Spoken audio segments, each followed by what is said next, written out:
Profil perusahaan PT Gudang Garam. Perusahaan rokok Gudang Garam adalah salah satu industri rokok terkemuka di tanah air yang telah berdiri sejak tahun 1958 di Kota Kediri, Jawa Timur. Hingga kini Gudang Garam sudah terkenal luas baik di dalam negeri maupun mancanegara sebagai penghasil rokok kretek berkualitas tinggi. Produk Gudang Garam bisa ditemukan dalam berbagai variasi, mulai sigaret kretek klobot, sigaret kretek kelinting tangan, hingga sigaret kretek kelinting mesin. Bagi Anda, para penikmat kretek sejati, komitmen kami adalah memberikan pengalaman tak tergantikan dalam menikmati kretek yang terbuat dari bahan pilihan berkualitas tinggi. Profil perusahaan PT Semen Indonesia. PT Semen Indonesia atau Persero Tbk adalah produsen semen yang terbesar di Indonesia pada tanggal 20 Desember 2012. PT Semen Indonesia atau Persero Tbk resmi berganti nama dari sebelumnya bernama PT Semen Gresik, diresmikan di Gresik pada tanggal 7 Agustus 1957 oleh Presiden RI pertama dengan kapasitas terpasang 250.000 ton semen per tahun.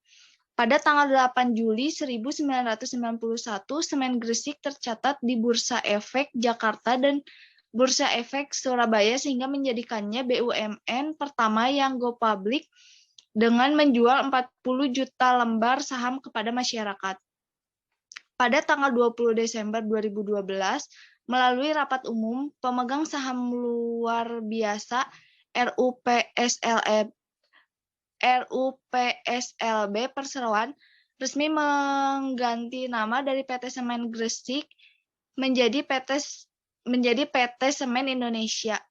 Penggantian nama tersebut sekaligus merupakan langkah awal dari upaya merealisasikan terbentuknya strategic holding grup yang ditargetkan dan diyakini mampu mensinergikan seluruh kegiatan operasional.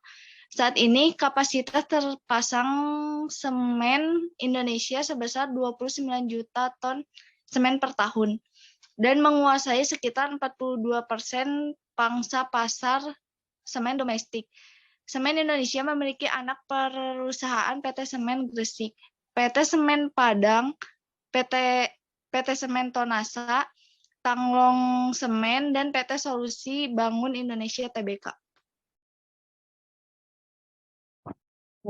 Tbk Gindop Prima Nusantara, PT Indo Sentra Pelangi, PT Indo Biskuit Mandiri Makmur, dan lain-lain yang didirikan pada tahun 1990 oleh Sudono Salim dengan nama panjangnya Intik Kusuma, merupakan produsen berbagai jenis makanan dan minuman yang bermarkas di Jakarta, Indonesia. Perusahaan ini kemudian diganti dengan nama Indofood pada tahun 1990.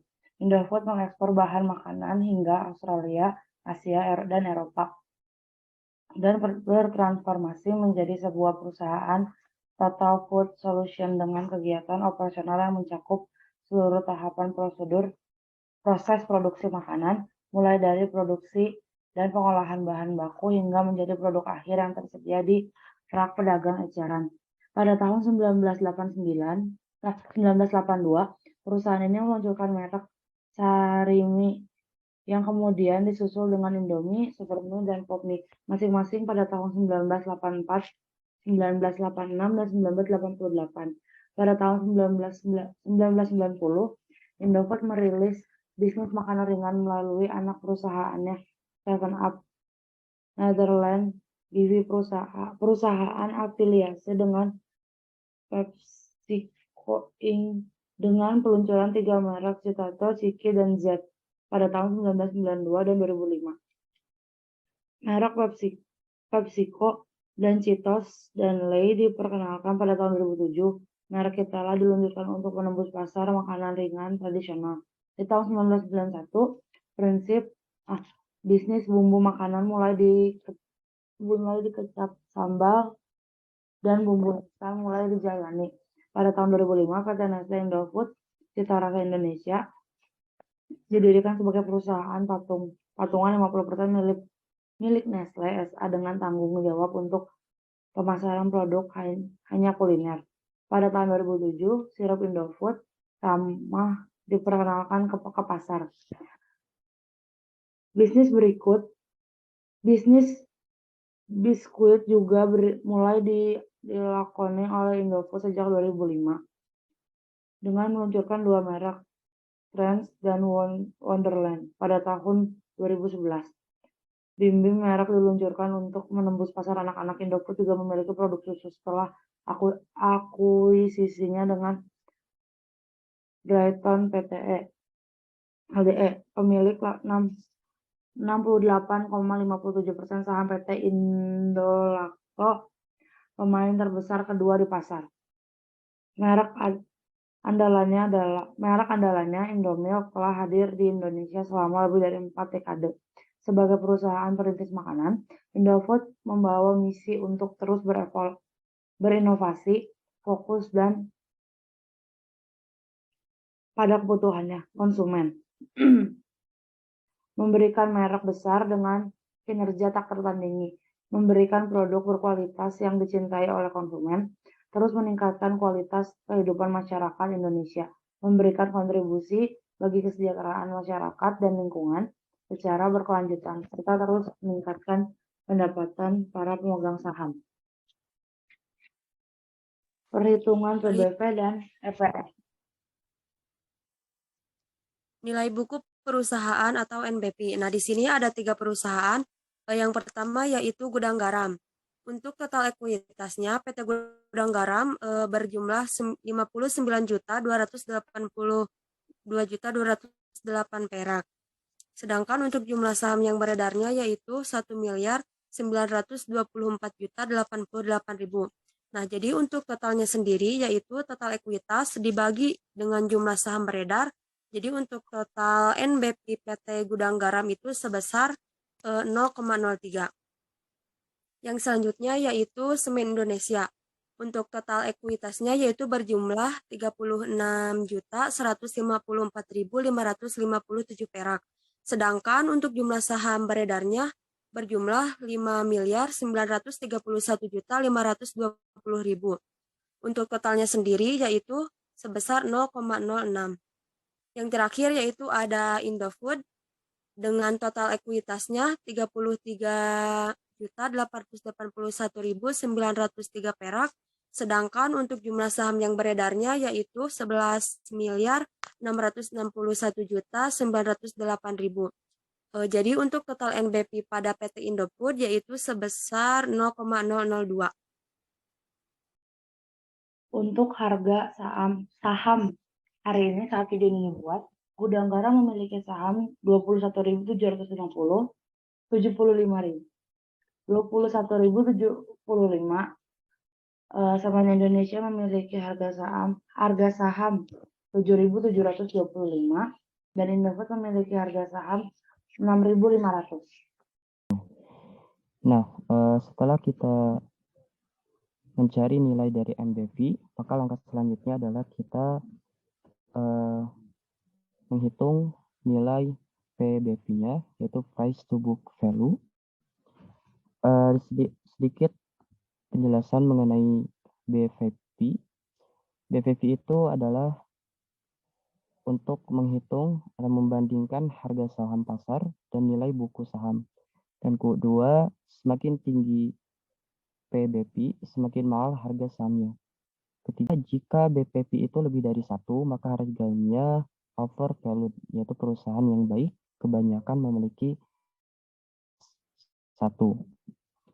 Keempat, PBV ya, rumusnya itu harga pasar saham dibagi dengan nilai buku perusahaan atau NBP. Kemudian untuk NBP sendiri rumusnya tadi yaitu total ekuitas dibagi dengan jumlah saham beredar. Nah, ini tabel untuk cara menghitungnya. Untuk mengetahui PBV dari perusahaan Gudang Garam, untuk harga pasar sahamnya yaitu 21.075 perak. Untuk NBP-nya yaitu sebesar 0,03 perak, yang totalnya menjadi 725.000.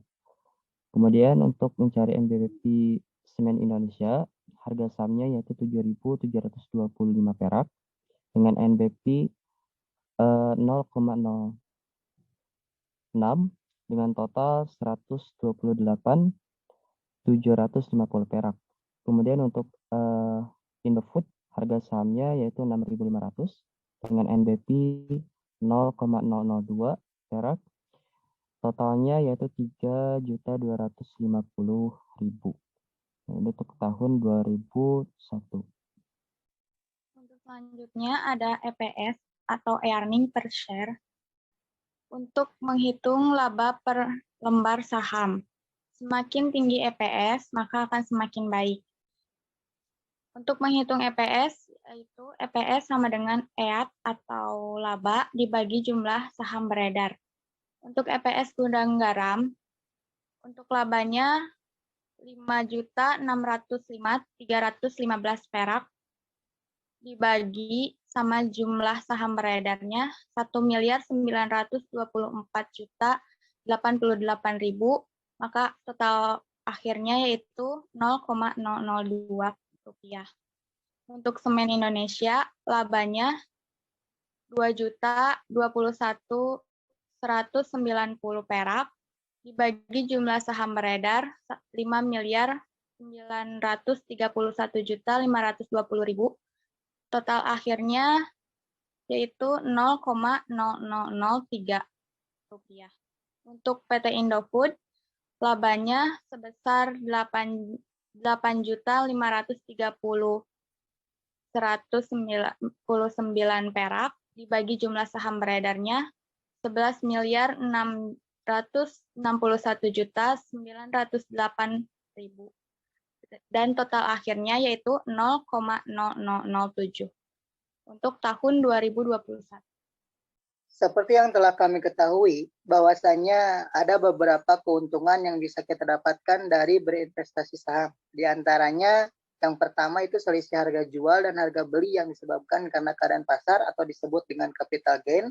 Dan yang kedua, pembagian laba yang sesuai dengan kualitas kepemilikan saham atau disebut dengan dividen. Dan ketiga adalah harga yang relatif murah serta berinvestasi saham sangatlah mudah dilakukan dan bersifat fleksibel.